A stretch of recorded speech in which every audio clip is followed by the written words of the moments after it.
Hey you guys, I don't know how many takes on this video I'm going to do this evening. As you can see, I have a green screen behind me, so I'm not really using it in this particular video because I found another way to do this video this evening. At any rate, I digress. It's been a long day and I have wanted to do this video with Married to Medicine. I've been missing it somewhat over the past few weeks. As you know, I've been studying really hard. And so here we go. We're going to talk about Married to Medicine. So let's go. The scene starts out with Dr. Heavenly and Lisa Nicole getting into this big argument. That's how the scene began. Now this week's title it's season 8, episode 15, I believe, and the name of it is Jekyll Island Part 1. So I want you to pay attention because last Sunday, the scene ended with the ladies getting into this vehicle to take them to Jekyll Island. And it did not end with Heavenly and Lisa getting in a big debate at all. And so this Sunday, it picked up with Heavenly and Lisa getting in their big argument, right? So that was all weird. That lets me know something happened between the last episode and this one, and they cut out a lot. And who knows what happened? Because it ended, go back and look at it, it ended with the ladies. Lisa had just driven up in the vehicle and they were getting ready to get into the vehicle.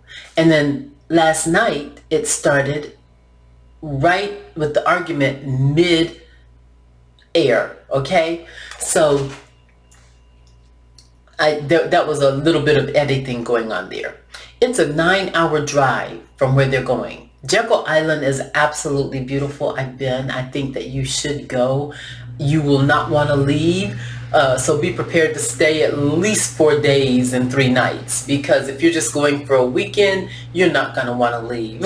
It's just absolutely beautiful and the food is good, okay?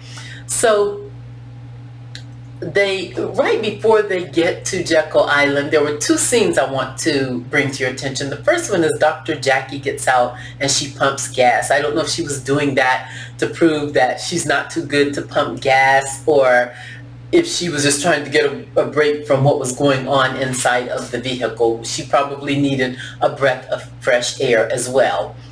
Quad also gets out and goes into the store. She probably needed a breath of fresh air, needed to walk, because she had just broken up this big battle between Lisa and Dr. Heavenly. Dr. Heavenly is always ready to fight someone. That is so unbecoming a dentist. Just let me go ahead and say that.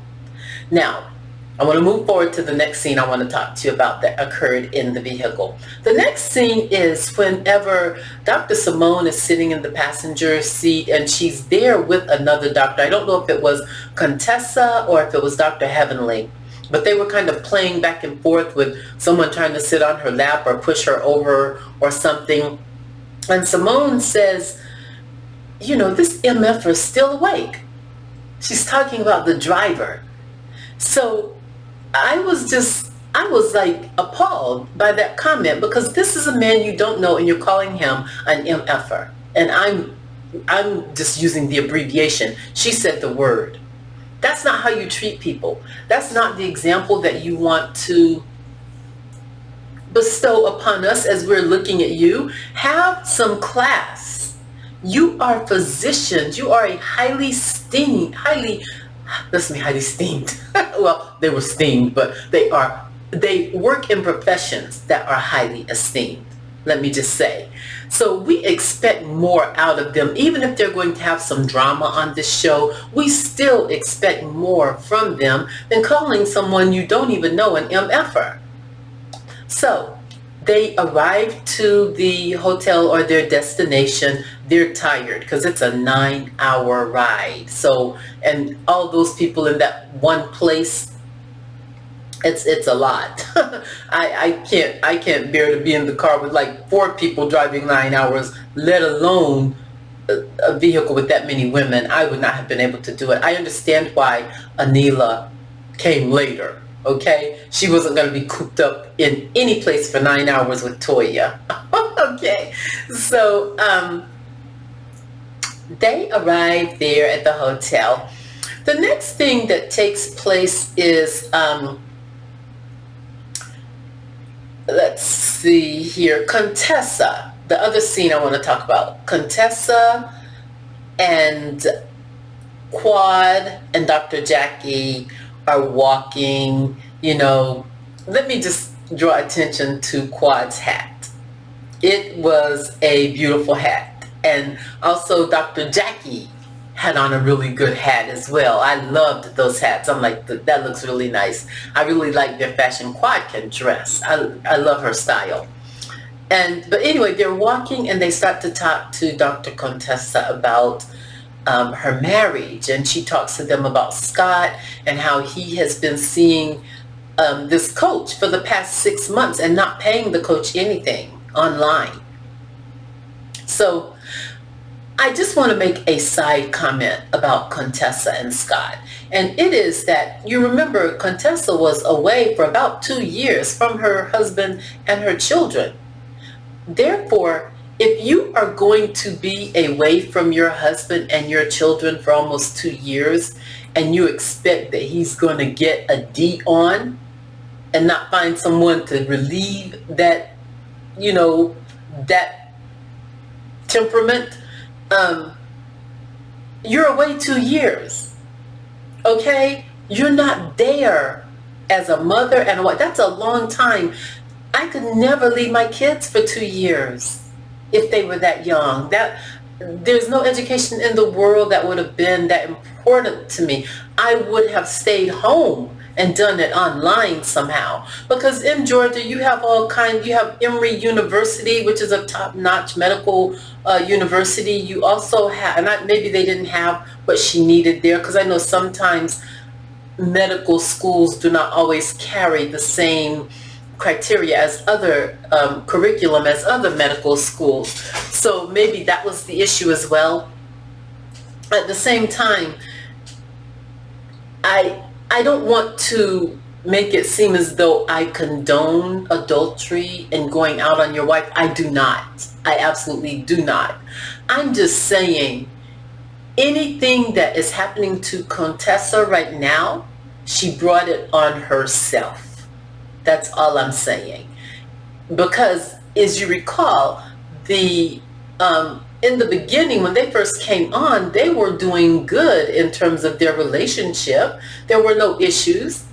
And which makes me wonder, okay, is this something that Contessa has created in order to keep her on the show, to keep the storyline going or something of that nature? And then again, I don't know, because she really did go to Tennessee and she really did graduate to get her. So if she wanted to, she could be Surgeon General. The next president, whoever it is, may elect her to do so. So I just wanted to say that. On the other hand, Quad is giving her advice about marriage, and also Dr. Jackie is. I would be more apt to listen to Dr. Jackie, because Quad is a gold digger. Yes, that is my thought process about Quad. Quad married Dr. Greg because he was a doctor and he had money. It had nothing to do with love. So from that perspective, I disagree with her listening to Quad about divorce, and for Quad to say, oh, it's hard. It's hard because you didn't get as much money out of it as you thought you were going to get. So I just don't trust Quad's process when it comes to marriage. And I want to also talk about another part here. They, at one point, they were talking about, where were they? Oh, they were getting ready to go out. See, it's been so boring. I can't, the scenes I picked out that I have up here on my board, there's not even enough excitement going on in this show, but we will see at the end. It gets to be a little exciting, so we'll see what happens next week. But until then, I'm just going to move through it as quickly as possible. At another point, Contessa, when they're all getting ready to go out for the evening, she's talking to her kids, you know, via the video phone. And Layla tells her about her dad's girlfriend. And she goes, Layla, that's not okay, you know?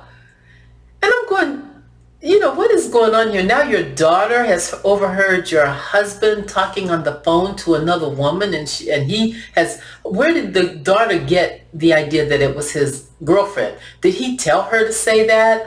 Did they plan this whole thing? Because as a little girl, I wouldn't be lying down laughing and kikiing about my dad having a girlfriend on my mom. That wouldn't be funny at all to me, not even as a little girl.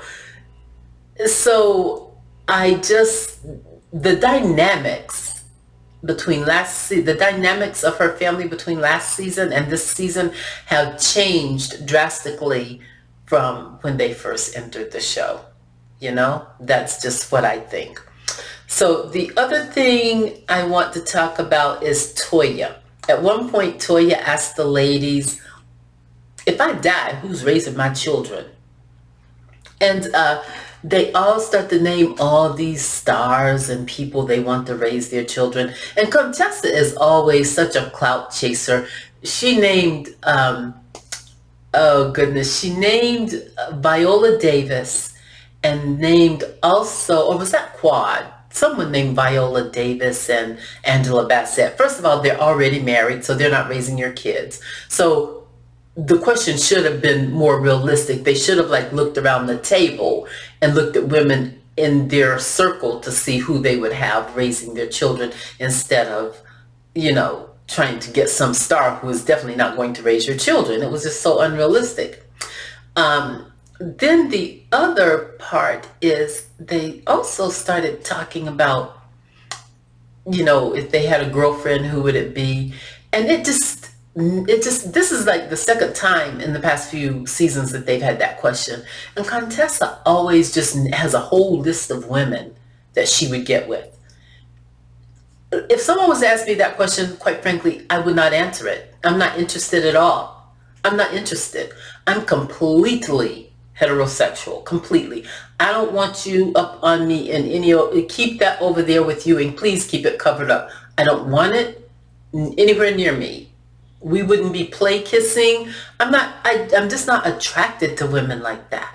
I don't want to kiss you. I don't want to have your body all up over me. And no, I find it utterly disgusting.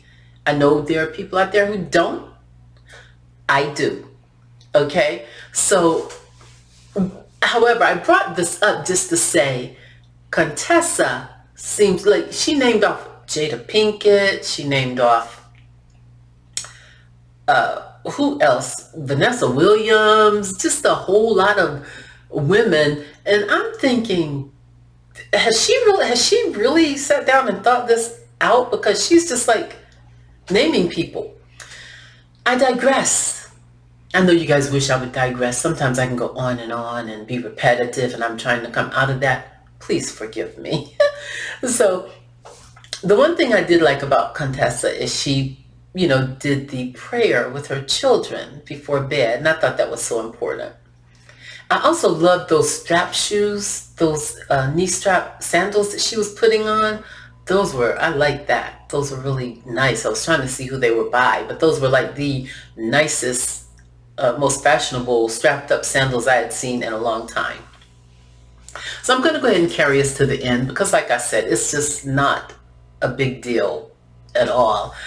Anila, oh my goodness, at the table, Contessa said, let's play this rumor game. And the game consisted of, you're supposed to write down a rumor that you've heard about someone, and you put it in a jar. And so they started pulling out the rumors. And when it got around to, someone said something about stealing or something.